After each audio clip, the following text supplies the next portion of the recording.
Почитувани, јасно е дека СДСМ и ДУИ немаат мнозинство за уставни измени. Власта е соголена.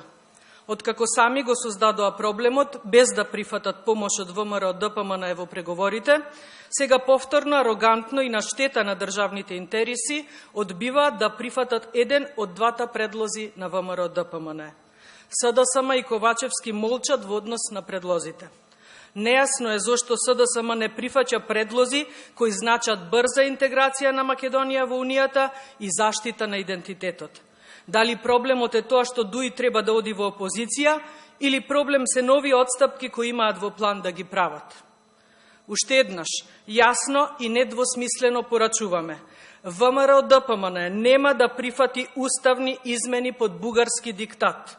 Единствен начин за излез од кризата е прифаќање на еден од двата предлози. Првиот, преодна влада без ДУИ и уставни измени со одложено дејство со влез на Македонија во Европската Унија, или вториот, избори на есен, а потоа која и партија да е во опозиција да ги поддржи следните чекори на владата пред да се гласаат уставните измени, а тоа се барање гаранции од ЕУ институциите за заштита на македонскиот многовековен идентитет, барање финансиски пакет помош за македонската економија и граѓани, барање од Бугарија да имплементира барем 3 пресуди на Европскиот суд за човекови права за правата на македонците. Нејасно е што од овие предлози е проблематично за СДСМ. Не разбираме дали СДСМ има проблем со зајакнување на гаранциите за државата или со тоа што ДУИ ќе оди во опозиција.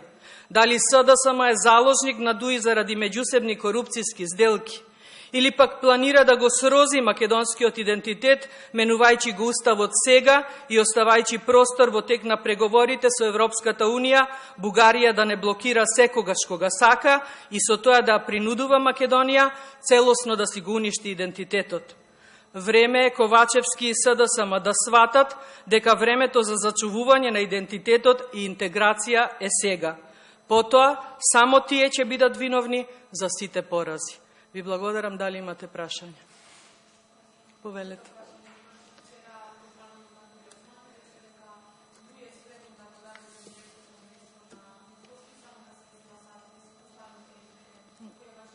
Да, тоа е во делот од првиот наш предлог, но првиот наш предлог вели преодна влада без ДУИ, затоа што за нас ДУИ е синоним за криминал и корупција, и уставни измени со одложено дејство. Значи, чекаме да дадат одговор дали го прифаќаат и овој втор дел од нашиот прв предлог, а тоа е уставни измени со одложено дејство.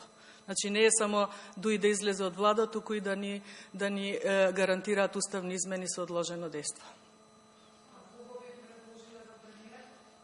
Мислам дека е рано за тоа да се разговара. Ние чекаме одговор кој од двата предлози ги прифаќаат и тогаш би имало основа да се формира работна група и од наша страна. Вака во овој случај апсолутно нема потреба. Таа работна група би била безцелна, исто како и оваа што нешто сработи околу уставните измени, кои што никој не знаеме дали се во влада или се негде на пат пред влада.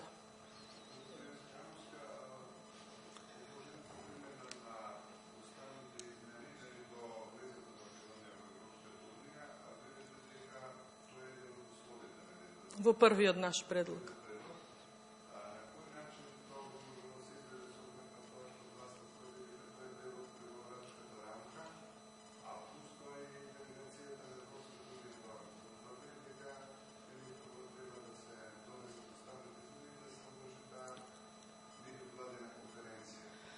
Токму така, ние затоа и лани не ги поддржавме овој француски така наречен предлог за преговори, бидејќи немавме никакви гаранции, туку имаме можност за повторни уцени откако би се случили такви измени уставни под бугарски диктат, а начинот би бил, доколку се го прифатат нашиот прв предлог за преодна влада, да се разговара. Преговорите да ги вршат сериозни луѓе, на кои што прво место ќе им биде желбата на македонските граѓани и јакнење на македонскиот идентитет. Досега немавме такви сериозни луѓе и мислам дека затоа се прифати ваков уценувачки предлог. Доколку се прифати, да, ние имаме таква намера да разговараме на маса, да седнеме, да ги убедиме со наши аргументи, со наши позиции, не само со позиции од бугарската страна.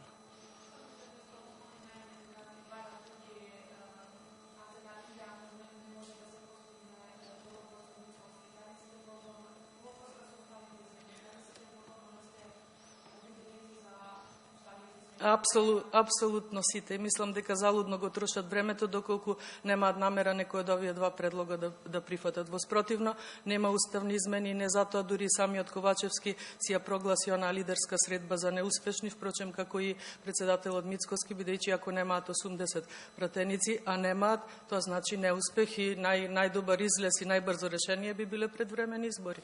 Нема што тие повеќе да работат. Ви благодарам.